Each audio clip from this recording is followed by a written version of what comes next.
पेश खिदमत है कहानी हमजाद सीजन 3 का 17वां हिस्सा। पंडित हरीलाल के चेहरे पर निहायत परेशानी थी। क्या हुआ पंडित जी, खैरियत तो है, परेशान क्यों हैं? मैंने उनकी तरफ बढ़ते हुए कहा।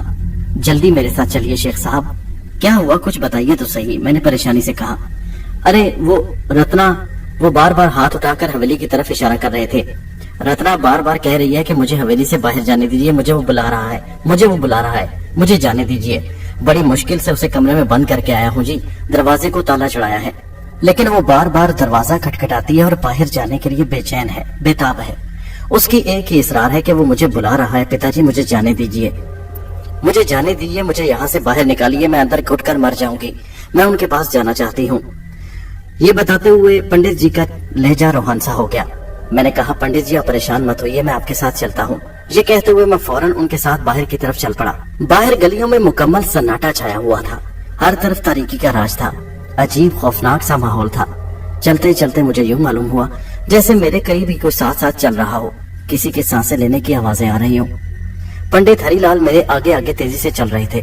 मैंने इधर उधर देखा मगर किसी लोग को ना पाकर मैं फौरन आगे बढ़ गया। उनकी हवेली के दरवाजे पर पहुंचे तो बाहर आवाजें आ रही थी।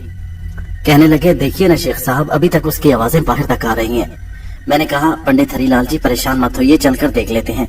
मैं दरवाजे के इंतहाई करीब पहुंचा तो दर्द में डूबी हुई आवाजें आ रही थी। पिताजी मुझे जाने दीजिए, भगवान के लिए मुझे जाने दीजिए, वो मुझे बुला रहे हैं, मुझे उनके पास जाना है, मैं उनके बिना नहीं जी सकती। मैं कुछ देर वहीं खड़ा इन आवाजों पर गौर करता रहा। फिर मैंने पंडित जी की तरफ देखते हुए कहा, आप इन आवाजों पर ध्यान मत दीजिए, फिक्र मत कीजिए, सब कुछ खैरियत से हो जाएगा, मुझे थोड़ी देर के लिए तन्हाई चाहिए। पंडित जी ने मेरी तरफ देखा और कहने लगे, आइए मेरे साथ। वो मुझे लिए हुए बरामदे की तरफ चल पड़े। एक कमरे का दरवाजा खोला और मुझे कहने लगे, ये कमरा हाजिर है, आप आराम से इस कमरे में कोई भी अमल कर सकते हैं। मैं कमरे में दाखिल हुआ और दरवाजे को कुंडी अंदर से लगा दी। मैंने फौरन हमजाद को हाजिर होने का हुक्म दिया। हमजाद हाजिर हुआ और कहने लगा, जी आका क्या हुक्म है? देखो हमजाद, रत्ना बहुत बेचैन है, वो हवेली से बाहर निकलने के लिए इसरार कर रही है। लगता है कि रघुवीर को इल्म हो चुका है कि हमने रत्ना को उसके असर से हटा लिया है। वो कहने लगा, जी हाँ आका आपकी बात दुरुस्त है, रघुवीर को ना सिर्फ इल्म हो चुका है बल्कि वो पूरी कोशिश करेगा कि रत्ना को हवेली से निकाल कर ले जाए, और मेरे ख्याल में इस सिलसिले में वो अमली कदम भी उठा चुका है। उसका असर ये है कि वह यहाँ से निकलना चाहती है, और अगर वो हवेली से निकल गई तो। मैंने उसकी तरफ देखते हुए कहा, ये रत्ना की जान के लिए बहुत खतरनाक है। रघुवीर उसका पमाल कर चुका है, उसकी इज्जत की धज्जियां उड़ा चुका है, इसलिए कोई वहीद नहीं कि रघुवीर उसे कत्ल कर डाले। फिर तो मुझे रघुवीर से बराह रास्त बात करना होगी, उसे इस अमल से रोकना होगा, फिर तो उससे मुकाबला ही करना होगा। हमजाद ने कहा, जी हाँ, तो मैं उससे बात कैसे कर सकता हूँ? क्या तुम्हें उसके ठिकाने का इल्म है? वो कहने लगा, जी हाँ मुझे उसके ठिकाने का इल्म है। तो क्या ख्याल है, क्या रात में उसके पास जाना मुनासिब होगा? नहीं आका, इस वक्त जाना मुनासिब नहीं, आप पंडित हरीलाल को तसल्ली दीजिए, वो बेशक कुछ भी कहती रहे, दरवाजा नहीं खोलेंगे तो खुद ही थक हार कर लेट जाएगी, और सुबह होते ही आपको मैं रघुवीर से मिलाने ले जाऊंगा। अगर वो इस बात पर राजी ना हुआ तो फिर हम उससे मुकाबला करेंगे। अब देखते हैं कि कालिदास हमारे मुकाबले पर आता है या नहीं। अगर कालिदास हमारे मुकाबले पर आ गया तो उसे भी देखना होगा। मैंने हमजाद की बात से इत्तेफाक किया। फिर मैंने पंडित हरीलाल को तसल्ली दी कि किसी भी सूरत दरवाजा नहीं खोलना, चाहे रत्ना कुछ भी कहती रहे। बल्कि मैंने पंडित जी से कह दिया कि हवेली के बैरूनी दरवाजे पर भी ताला चढ़ा दिया जाए, ताकि वो बाहर न जा सके और हवेली के अंदर ही रहे। इसके बाद मैं पंडित जी से रुखसत होकर बाहर आ गया। लाल दीन चौधरी की हवेली के बाहर दरवाजा खुले मेरा इंतजार कर रहा था। मैं अपने कमरे में जाकर लेट गया और इन हालात के बारे में सोचने लगा। अगले दिन मैंने चौधरी को रात वाले वाक़े के मुतालिक बताया और कहा कि मुझे आज के दिन इसी काम के सिलसिले में कहीं जाना है, इसलिए आज उनसे मुलाकात दिन के वक्त नहीं होगी बल्कि रात के वक्त होगी। इसके बाद मैं हवेली से बाहर निकल आया। चौधरी साहब की हवेली से मैं गायब नहीं होना चाहता था। मैं उन्हें ये बावर कराना चाहता था कि मैं सफर करके कहीं जा रहा हूँ। हवेली से बाहर निकलकर चलते हुए मैं आबादी से थोड़ा दूर बाहर निकल आया। फिर मैंने हमजाद को तलब किया, हमजाद मुझे रघुवीर के पास चलना है। उसने आगे बढ़कर मेरा हाथ पकड़ लिया और कहने लगा, आका आंखें बंद कर लें। मैंने उसका हाथ मजबूती से पकड़ लिया और आंखें बंद कर लीं। ऐसा महसूस हुआ जैसे अचानक मेरे पांव तले से जमीन गायब हो गई हो। थोड़ी देर के बाद हमजाद की आवाज मेरे कानों से टकराई, आका आंखें खोल दीजिए। मैंने आंखें खोली तो खुद को एक वीरान सी जगह पर खड़े पाया। कहने लगा, आका यहाँ से थोड़ी दूर आप शुमाल की तरफ जाएंगे तो मकानात का सिलसिला शुरू हो जाएगा। कच्चे पक्के मकानात में एक बोसीदा सा घर है जिसका दरवाजा गहरे काले रंग का होगा। वही रघुवीर का घर है। वो इस वक्त आपको घर पर ही मिलेगा। आप अपनी कोशिश कर लीजिए, मैं आपके साथ मौजूद रहूंगा, फिक्र मत कीजिएगा, वो आपको कोई नुकसान नहीं पहुंचा सकेगा। ठीक है मेरे हमजाद, तुम मेरे साथ मौजूद रहना और वक्त पड़ने पर हालात को संभाल लेना। हमजाद कहने लगा, आप बेफिक्र रहिए आका। मैं ये कहकर उसी आबादी की तरफ बढ़ने लगा। पगडंडी पर चलते चलते मैं काफी दूर निकल आया। सामने कच्चे पके मकानों का सिलसिला शुरू हो चुका था। मैं उन मकानों के अंदर उस पगडंडी पर चलता हुआ जा रहा था। उन्हीं मकानों के अंदर एक बोसीदा मकान दिखाई दिया, जिसका दरवाजा वाकई काले गहरे रंग का था। उसकी हालत जार बता रही थी कि उस मकान में रहने वाले मालिक की हैसियत क्या होगी। मकान के दरवाजे के करीब पहुंचकर मैंने दरवाजा खटखटाया तो थोड़ी देर बाद नशे में डूबी हुई एक आवाज उभरी, कौन है? अरे भाई दरवाजा खोलो, मुझे तुमसे मिलना है, मैंने ऊंची आवाज में कहा। थोड़ी देर बाद किसी के कदमों की आवाज सुनाई दी और फिर दरवाजा खुला। दरवाजा खुलते ही मैंने सामने जिस शख्सियत को देखा उसे देखकर मैं चौंक गया। यह वही बदसूरत आदमी खड़ा था जिसे मैंने तस्वुर की आंख से देखा था। मोटे होठों, गहरी सांवली रंगत और अजीब किस्म की कमाश का आदमी मालूम हो रहा था। मेरी तरफ देखते हुए बेहुदा से लहजे में बोला, कौन है बे, किससे मिलना है? अरे अंदर तो चलो, मैं तुमसे कुछ बात करना चाहता हूँ रघुवीर। वो मेरी तरफ हैरत से देखने लगा जब मैंने उसका नाम लिया। शायद वो सोच रहा था कि मैं उसका नाम कैसे जानता हूँ। फिर उसने मुझे अंदर आने का इशारा किया और फिर मुड़ गया। मैं उसके पीछे कमरे में दाखिल हो गया। अंदर टूटी फूटी हुई कुर्सियां पड़ी थी। वो एक कुर्सी पर तकरीबन ढह जाने के अंदाज में बैठते हुए इंतहाई रुखाई से बोला, हाँ बोलो, क्या बात है बे? उसका बेहुदापन और लहजे का अक्खड़पन ये बात बता रहा था कि मैंने जो कुछ उसकी तारीफ में अल्फाज सुने थे वो 100% सही थे। मैंने बगैर किसी तमहीद के, बगैर लगी लिपटी किए हुए कहना शुरू किया, क्या तुम रत्ना का पीछा नहीं छोड़ सकते? मेरी बात सुनकर वो एकदम हैरत से उछल पड़ा। अबे कौन है बे तू और रत्ना को कैसे जानता है? उसने मुझे घूरते हुए इंतहाई गुस्सीली नजरों से देखकर कहा। कमरे में शराब की बू फैली हुई थी और साफ लग रहा था कि वो मुझसे थोड़ी देर पहले नशा कर चुका है। मैं जो कोई भी हो रघुवीर, मुझे सिर्फ तुम्हें इतना बताना है कि रत्ना का पीछा छोड़ दो, वरना मैं इतना कहकर खामोश हो गया और उसका रद्द अमल देखने लगा कि वो मेरी इस बात पर आगे से क्या करता है। वो मेरा जायजा ले रहा था, मुझे गौर से देख रहा था और मुझे समझने की कोशिश कर रहा था कि मैं कौन हूँ, क्या हूँ। मैं उसके घर में खड़े होकर उसे खबरदार करने वाला कौन होता हूँ। अच्छा, तो तू भी रत्ना का एक आशिक है, उसने बेहुदा अंदाज में कहका लगाते हुए कहा। तो रघुवीर को नहीं जानता, इसीलिए इतनी दीदा दलील से मेरे घर में घुस आया है और मेरे ही घर में खड़ा होकर मुझे धमकी देने की कोशिश कर रहा है। रघुवीर, मैं तुझे खूब जानता हूँ और तेरे बारे में अच्छी तरह मालूमात हासिल करके आया हूँ, इसीलिए तुझे खबरदार कर रहा हूँ। अच्छा, तो तू मुझे पराजित करने आया है? क्या पिद्दी और क्या पिद्दी का शोरबा, तू नहीं जानता अभी रघुवीर को, अभी तेरे जिस्म की हड्डियां भी यहाँ टूटी पड़ी होंगी। ये कहते ही उसने जोर से सीटी बजाई और बाहर से भागते हुए कदमों की आवाजें सुनाई दी। 2 आदमी दौड़ते हुए अंदर दाखिल हुए। मैंने पीछे मुड़कर देखा, 2 हट्टे कट्टे लहीम शहीम आदमी थे। उन्होंने फौरन उनमें से एक ने दरवाजा बंद कर दिया। शायद वो सीटी का इशारा समझ गए थे। पता नहीं रघुवीर ने उनके अंदर दाखिल होते ही आंख से उन्हें क्या इशारा किया कि वो दोनों एकदम मुझ पर पल पड़े। मगर इससे पहले कि वो मुझे पकड़ते, एक हैरत अंगेज मंजर मेरे आंखों के सामने था। मुझे उनके पीछे हमजाद खड़ा दिखाई दिया। हमजाद ने अपने दोनों बाजुओं के घेरे में उनकी गर्दनें ले ली और उन दोनों की गर्दनों को बुरी तरह अपने बाजू के पंजे में कसना शुरू कर दिया। दोनों की गर्दनें उसने इस बुरी तरह से कसनी शुरू की कि दोनों बेचारों के आंखें उबलकर बाहर आ गईं। ये मंजर बड़ा ही अजीब था और हैरतनाक भी। दोनों हाथ पांव और गर्दन छुड़ाने की कोशिश कर रहे थे, मगर उन बेचारों का सांस घुट रहा था। हमजाद की गिरफ्त से निकलना उनके बस की बात नहीं थी। मैंने मुड़कर रघुवीर की तरफ देखते हुए कहा, हाँ तो देख लो, तुम्हारे इन चमचों का क्या हशर हुआ है, तुम्हारे सामने ही है। मैं चाहूं तो इन दोनों को चिमटी की तरह मसल कर रख दूं, मगर मैं तुम्हें खबरदार करने आया हूँ रघुवीर कि रत्ना का पीछा छोड़ दो, वरना तुम नतीजे के खुद जिम्मेदार होगे। इससे पहले कि मैं कुछ और कहता, रघुवीर ने एकदम जोर से छलांग लगाई और उछलकर मेरी तरफ झपटा। उछलते हुए उसने दोनों हाथों से मेरे सीने पर जोरदार झटका दिया। उसके इतने जोरदार झटके से मैं अपना तवाजुन बरकरार न रख सका और पीछे की तरफ धकेलता हुआ गिर पड़ा।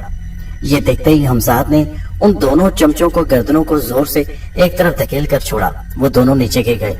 हमजाद ने एक कदम आगे बढ़कर रघुवीर को दबोच लिया और उसने रघुवीर को बेदरेख मारना शुरू कर दिया। रघुवीर को मारने वाला तो दिखाई नहीं दे रहा था, मगर उसकी चीखें पूरे कमरे में गूंज रही थी और वो दोनों उसके चमचे जमीन पर पड़े हुए कर्रा रहे थे और दोनों हाथों से अपनी गर्दनें पकड़े हुए थे। शायद उन्हें अभी तक अपनी गर्दनों पर हमजाद के मजबूत बाजुओं की गिरफ्त महसूस हो रही थी। तकलीफ के बायस रघुवीर की दर्दनाक चीखें फिजा में बुलंद हो रही थी। अचानक मैंने देखा कि हमजाद ने अचानक फिजा में हाथ लहराया और अब उसके हाथ में एक डंडा था। उसने उस मजबूत डंडे से रघुवीर को पीटना शुरू कर दिया। अरे मेरे बाप, माफ कर दे, क्षमा कर दे मुझे, मुझसे गलती हो गई। मेरे बाप की भी तौबा जो मैं तुझसे टकराने की कोशिश करूं। रघुवीर की चीखें के साथ साथ उसकी आवाज भी फिजा में गूंजने लगी। काफी मार खा चुका तो मैंने हमजाद को इशारे से रुकने का कहा। मैं जानता हूं कि तुम छोटे मोटे मंत्र करके अपनी मनमानी करते हो और उस रत्ना जैसी अच्छी लड़की को तुमने अजाब में मुब्तला कर रखा है। मेरा ख्याल है तुम्हारे लिए इतनी सजा काफी है। और फिर याद रखो, अगर तुम आइंदा बाज ना आए। लेकिन मेरा इतना कहने से पहले ही रघुवीर ने फौरन आगे बढ़कर मेरे पांव पकड़ लिए और अपने दोनों हाथ मेरे पांव पर रखते हुए बोला, महाराज क्षमा कर दें, अगर आइंदा मुझसे कोई गलती हुई तो जो चाहे सजा दे दीजिएगा। वो दर्द से बुरी तरह रो रहा था, करा रहा था। मुझे लगता है कि रघुवीर तुम्हें काफी सबक मिल चुका है। संभालो इन अपने दोनों पालतू कुत्तों को और इनके जख्म सही करने की दवा करो। मेरा नाम शेख जाहिर है, तुम्हारे लिए इतना जानना ही काफी है। और अगर ज्यादा जानना चाहो तो अपने गुरु कालिदास से मेरे बारे में पूछ लेना। वो पढ़ा करा रहा था। मेरे मुंह से अपने गुरु कालिदास का नाम सुनकर उसकी आंखें हैरत से फैल गईं कि मैं उसके गुरु को कैसे जानता हूँ। मैंने नफरत से उसकी तरफ देखा और फिर एक झटके से उसे अपने से परे धकेला और मकान से बाहर निकल आया। तेज तेज कदमों से चलता हुआ मैं उसी वीराने पे पहुंचा और फिर हमजाद से कहा कि मुझे वापस हवेली पहुंचा दे। हमजाद ने मेरा हाथ थामा और मुझे आंखें बंद करने का कहा। मैंने आंखें बंद की। थोड़ी ही देर के बाद मैं चौधरी की हवेली के सामने था। मैंने हमजाद को जाने से पहले उससे सवाल किया कि रघुवीर का मकान कहाँ है, कोई आबादी या उसका मकान के बारे में मुझे कुछ बताओ। हमजाद कहने लगा, जंगल के उस पार वाली आबादी में उसका घर है। कोई इतनी खास ज्यादा आबादी नहीं है। वो लोग ज्यादातर भेड़ बकरियां चराने वाले हैं या जंगलों में अपना शिकार ढूंढते हैं। क्या तुम्हारे ख्याल में हमजाद रघुवीर के लिए इतनी सजा काफी है? वो बाज आ जाएगा या नहीं? हमजाद कुछ सोचकर कहने लगा, मेरे ख्याल में उसको बाज तो आ जाना चाहिए। अगर फिर भी ना आया तो जान से जाएगा। मैंने हमजाद को रुखसत कर दिया और हवेली के अंदर दाखिल हो गया। कमरे में पहुंचकर आराम की गर्ज से लेट गया। मुझे लेटते ही नींद आ गई। न जाने मैं कितनी देर तक सोया रहा। शाम के वक्त आंख खुली तो पता चला पंडित हरिलाल चौधरी साहब से मुलाकात के लिए तशरीफ लाए थे। मैं भी उठकर पहुंच गया। मुझसे मिले तो बहुत खुश हुए। कहने लगे, रत्ना उन दिन के बाद से बहुत पुरसुकून है। मैंने कहा, चौधरी साहब, क्या आपने रत्ना से बाद में पूछा था कि उसे कौन पुकार रहा था और वो किसके कहने पर घर से बाहर निकलना चाहती थी? पंडित जी कहने लगे, मैंने उससे पूछा था मगर वो कहती है मुझे कुछ याद नहीं। मैं तो किसी के पुकारने पर बाहर नहीं जा रही थी। मुझे लगता है कि उसकी दिमागी हालत ठीक नहीं थी। उसे कुछ मालूम नहीं कि वो कौन था और उसे क्यों आवाजें दे रहा था और वो किसके कहने पर बाहर निकलना चाहती थी। मैं वक्ती तौर पर तो उनकी बात से मुतमईन हो गया, मगर मुझे यकीन था कि रघुवीर जैसा बदकमाश आदमी अपनी हरकतों से बाज नहीं आएगा और दोबारा रत्ना पर हमला हावर होने की कोशिश करेगा। और मुमकिन है कि इस सिलसिले में वो अपने गुरु कालिदास से भी राब्ता करे और उसकी शक्तियों से भी फायदा हासिल करने की कोशिश कर सकता है, क्योंकि उसे ये मालूम हो चुका है कि उसके मुकाबले पर उसका दुश्मन भी उससे ज्यादा ताकत रखता है और खुद रघुवीर इतना ज्ञानी नहीं कि मेरा मुकाबला कर सकता। 2-3 रोज बड़ी खामोशी से गुजर गए। इन दिनों बाकायदगी से रत्ना के पास जाता रहा और बज़ाहिर उस पर दम पड़ता रहा, मगर मैं तो जानता था कि उसे सही करने वाला हमजाद था। पंडित हरिलाल बहुत खुश थे। 3-4 ही रोज में रत्ना काफी बेहतर नजर आने लगी। उसका रंग रूप भी निखर चुका था, मगर जब तक रघुवीर जिंदा था तब तक खतरा तो बरकरार था। एक रोज की बात है कि सरे शामी मुझे ऐसा महसूस हुआ जैसे हमजाद हाजिर हुआ हो और मुझसे कुछ कहना चाहता हो। हालांकि ऐसा बहुत कम होता था कि वो बिन बुलाए खुद आ जाए और मुझसे कोई बात करने की कोशिश करे। उस वक्त मैं चौधरी के पास बैठा हुआ था। मैंने चौधरी से बहाना करके तन्हाई के लिए कमरे में आ गया। क्या बात है हमजाद? आका, बहुत मोहतात रहने की जरूरत है। कालिदास, उसके चेले रघुवीर ने अपनी मदद के लिए उसे पुकार लिया है। उसने कालिदास को आपके खिलाफ भड़काने की पूरी कोशिश की है। उसने कालिदास को यहाँ तक कह दिया है कि कालिदास जी, वो तो आपके चेले पर हाथ डाल रहा है। ये तो आपके लिए बहुत अजीब सी बात है कि आपके चेले पर कोई दूसरा दुश्मन हाथ डाले और उसे नेस्तो नाबूद करने की कोशिश करे। वो चाहता है कि कालिदास को भड़का कर आपके बराह रास्त मुकाबले पर ले आए, क्योंकि रघुवीर जानता है कि वो खुद नाकाम हो चुका है और आपका मुकाबला नहीं कर सकेगा, मगर उससे किसी भी किस्म की धोखाबाजी की तवक्को की जा सकती है। अच्छा, तो ये बात है। मुझे यकीन था कि ये रघुवीर इस तरह बाज नहीं आएगा। अब हमें क्या करना होगा? आका, जहाँ तक पंडित हरिलाल की बेटी रत्ना का ताल्लुक है तो वो तो हिसार में महफूज है, मगर मैं एहतियात के तौर पर चौधरी की हवेली के गिर्द भी हिसार बनाए देता हूँ। आप भी 2 रोज तक एहतियात कीजिए और चौधरी की हवेली से बाहर मत निकलिए। देखते हैं कि रघुवीर क्या करता है और कालीदास इस हिस्से में क्या अपने चेले की हिमायत करेगा या नहीं। ठीक है, तुम इस तरह करो कि चौधरी की हवेली के गिर्द भी हिसार बना दो। मैं 2 रोज तक बाहर कदम नहीं रखूंगा। मैंने हमजाद की ताकीद के मुताबिक चौधरी की हवेली में ही 2 रोज तक रहने का फैसला कर लिया। हमजाद ने चौधरी की हवेली के गिर्द हिसार बना दिया और मुझे सख्ती से ताकीद की।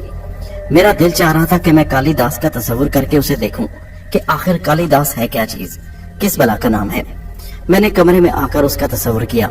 मैंने देखा जो मंजर मेरी आंखों के सामने था कि एक बड़े घने दरख्त के नीचे एक उम्र रसीदा शख्स बैठा हुआ था जिसकी बड़ी बड़ी दाढ़ी थी।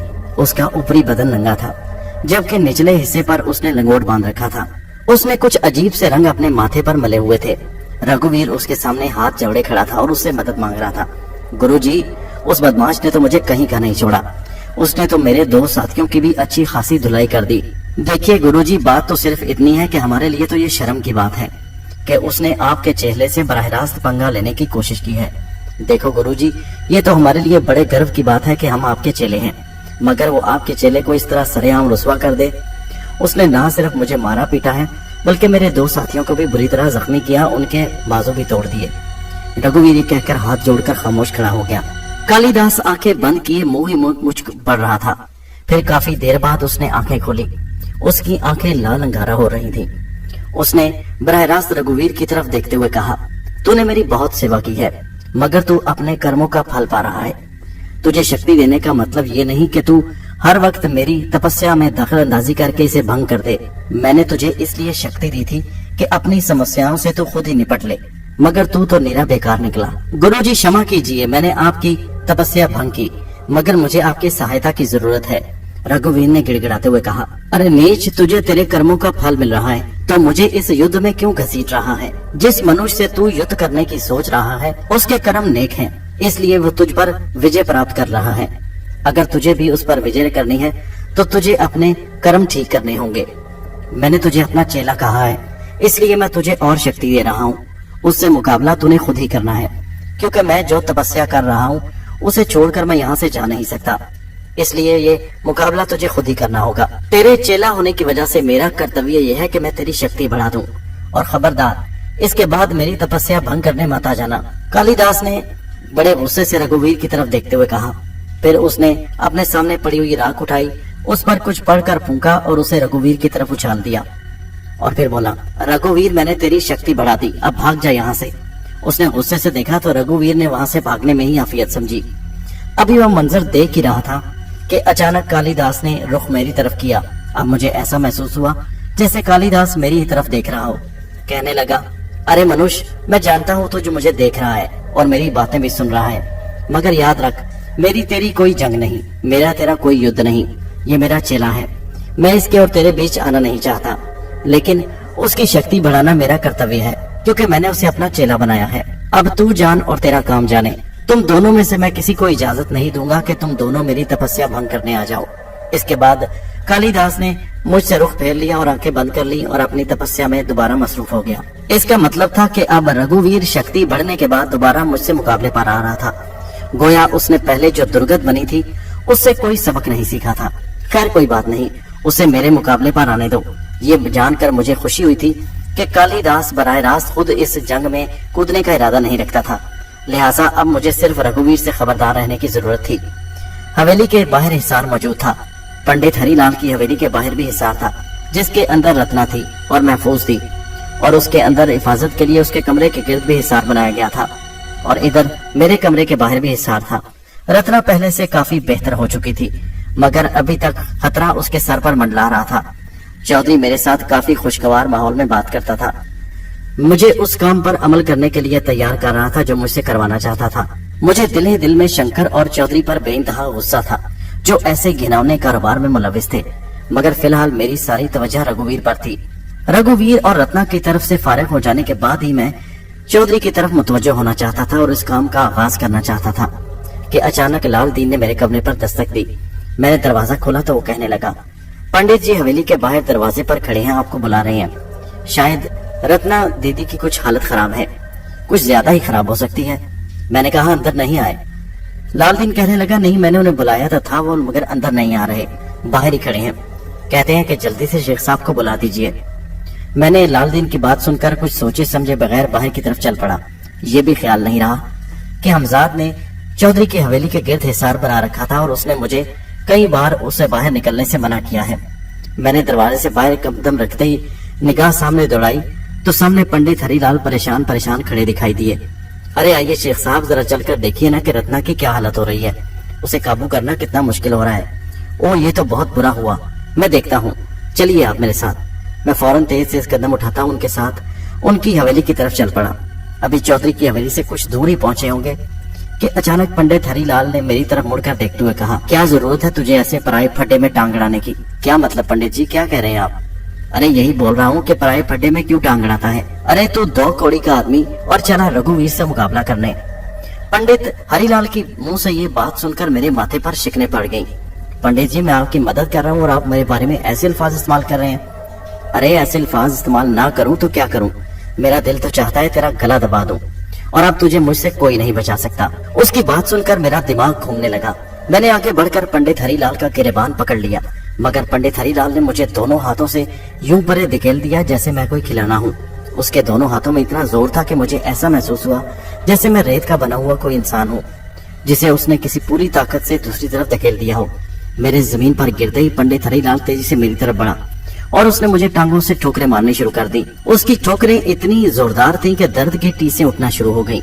मैं कराहने लगा और कराहते कराहते मेरे मुंह से आवाज निकली, हमजाद। मैंने उसे तलब कर लिया। हमजाद एकदम जाहिर हो गया और उसने एकदम से इस सूरत-ए-हाल को समझ लिया। उसने फौरन आगे बढ़कर मुझे सहारा देकर उठाया। पंडित हरीलाल अपनी खूनखार निगाहों से मुझे देख रहा था। उसे हमजाद तो दिखाई नहीं दे रहा था जिसने मुझे सहारा देकर खड़ा किया था। हमजाद ने मुझे सहारा देकर खड़ा करने के बाद खूनखार निगाहों से पंडित हरीलाल की तरफ देखा और पूरी ताकत के साथ उसने छलांग लगाई और दोनों टांगे उसके सीने पर दे मारी। पंडित हरीलाल अचानक इस हमले के लिए तैयार नहीं था। टांगों का इतना जोरदार धक्का खाकर ऐसे पीछे जा गिरा जैसे किसी ने उसे उठाकर जमीन पर पटक दिया हो। मुझे पंडित हरीलाल पर बेपनाह गुस्सा आ रहा था। मैं तो इस आदमी के साथ नेकी करने की गर्ज से जमुना नगर में ठहरा हुआ था और इसने मेरी इस नेकी की क्या सिला दिया था मुझे। हमजाद ने फौरन आगे बढ़कर उसके माथे पर हाथ रखा और अगले ही लम्हे ये देखकर मेरी हैरत की इंतहा न रही कि मेरे सामने पंडित हरीलाल के बजाय रघुवीर पड़ा हुआ था। रघुवीर ने पंडित हरीलाल का रूप बदलकर मुझे धोखे से हवेली से बाहर निकाल लिया था और मुझे जान से मारने पर तुल गया था, क्योंकि दरअसल हवेली के गिर्द तो हिसार था जिसके अंदर वो दाखिल नहीं हो सकता था। उसने चालाकी और मकारी से मुझे हवेली से बाहर निकाल लिया था। अब रघुवीर का असली चेहरा मेरे सामने था, मगर हमजाद ने उसे संभलने का मौका ही नहीं दिया और उसे बेतहाशा मारना पीटना शुरू कर दिया। हमजाद के आगे उसकी क्या चलती। मार खाते खाते जमीन पर अधमुआ होकर गिर पड़ा। हमजाद उसके सीने पर सवार हो गया और उसकी गर्दन पकड़ ली और पूरा जोर लगाकर उसकी गर्दन को दबाना शुरू कर दिया। रघुवीर की दर्द की शिद्दत से आंखें बाहर उबल पड़ी। वो अपने हाथ पैर मारने लगा अपने आप को छुड़ाने के लिए, मगर हमजाद ने उसकी गर्दन उस वक्त छोड़ी जब उसकी रूह ने उसके जिस्म का साथ छोड़ दिया। अब रघुवीर का मुर्दा जिस्म मेरे सामने पड़ा हुआ था। हमजाद दोनों हाथ छाड़ते हुए उठ खड़ा हुआ और कहने लगा, आका ये पंडित हरीलाल नहीं बल्कि रघुवीर था जिसने भेस बदलकर आपको हवेली से बाहर निकलने पर मजबूर कर दिया। इससे मालूम था कि मैंने आपकी हिफाजत के लिए हवेली के गिर्द हिसार बना रखा है, इसलिए इसने दूसरा तरीका अपनाया और धोखे से आपको हवेली से बाहर निकाला। इसका इरादा आपको मार डालने का था और साथ ही रत्ना को भी ये खत्म कर देना चाहता था। इसकी बदकिस्मती कि इसका सामना मुझसे हो गया, तो गोया रत्ना की जान भी हमेशा के लिए इससे छूट गई। बज़ाहिर तो ऐसा ही है। लगता है कि कालीदास अपने चेले का इंतकाम लेने के लिए मुझे तंग नहीं करेगा। मेरा नहीं ख्याल। जी आका, इसलिए कि लगता है कालीदास एक बहुत ही जरूरी जात में मसरूफ है। उसे क्या जरूरत है कि रघुवीर जैसे उबाश और बदकमाश इंसान के लिए अपने इस तपस्या को भंग कर डाले। फिर भी आप पंडित हरीलाल की हवेली जाना बेमकसद है आपका। मैं वहीं से वापस मुड़ आया। लाल दीन ने दरवाजा खोला और कहने लगा, शेर साहब खैरियत थी? आखिर रात के वक्त रत्ना? हाँ ठीक थी, परेशानी की कोई बात नहीं। वो चौधरी साहब पूछ रहे थे, इसलिए मैंने आपसे पूछा कि रात के इस वक्त पंडित हरीलाल ने आपको क्यों बुलाया था। नहीं कुछ नहीं, बस वैसे ही परेशान थे। खैर अब वो बेहतर हैं। ये कहकर मैं अपने कमरे में चला गया। अगले रोज मैं दिन चढ़े उठा। नाश्ते वगैरह से फारिग होने के बाद मैं पंडित साहब की हवेली पहुंच गया। रत्ना पहले से काफी बेहतर नजर आ रही थी। मैं जानता था कि रघुवीर अब इस दुनिया में नहीं, میں نے पंडित जी को मशवरा दिया कि जो ही रत्ना मुकम्मल तौर पर सेहतयाब हो जाए इसकी फौरन शादी कर दी जाए। पंडित जी अब पहले से बहुत खुश थे। मैंने कहा अब आपको परेशान होने की जरूरत नहीं, अब रघुवीर आपको कभी तंग नहीं करेगा। पंडित जी मेरी इस तजवीज से बिल्कुल मुत्तफिक थे कि इसके सेहतयाब होने के बाद इसकी फौरन शादी कर दी जाएगी। इस वाक़े के कुछ दिनों में ही रत्ना की सेहत तेजी से अच्छी होने लगी। पंडित हरिलाल ने उसके रिश्ते के लिए इधर उधर देखना शुरू कर दिया। खुशकिस्मती से रत्ना का रिश्ता एक लड़के मोहन से तय कर दिया गया।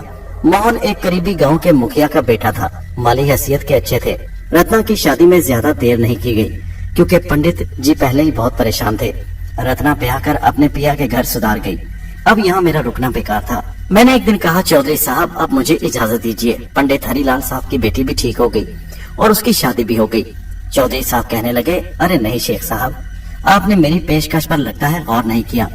मैंने आपसे कहा था ना कि आपको कहीं जाने की जरूरत नहीं, यह हवेली बहुत बड़ी है और हमारे दिल के दरवाजे भी आपके लिए खुले हैं और यहाँ भी आपके लिए बहुत जगह है और आपके लिए काम धंधा भी। क्या मतलब? मैंने अनजान बनते हुए कहा। चौधरी मतलब की बात पर आ गया। अरे मैंने आपको शंकर के बारे में बताया तो था कि बड़े काम का आदमी है। शेख साहब अगर आप उसके साथ मिल जाएं और काम करें तो बहुत फायदा होगा और बहुत दौलत भी मिलेगी। मैंने फिर अनजान बनते हुए कहा, मगर वो काम क्या करता है चौधरी साहब? वो जो भी करता है कल आपसे उस बारे में बातचीत हो जाएगी। उसकी मुलाकात कर लेता हूँ और उसको घर बुलवा लेता हूँ।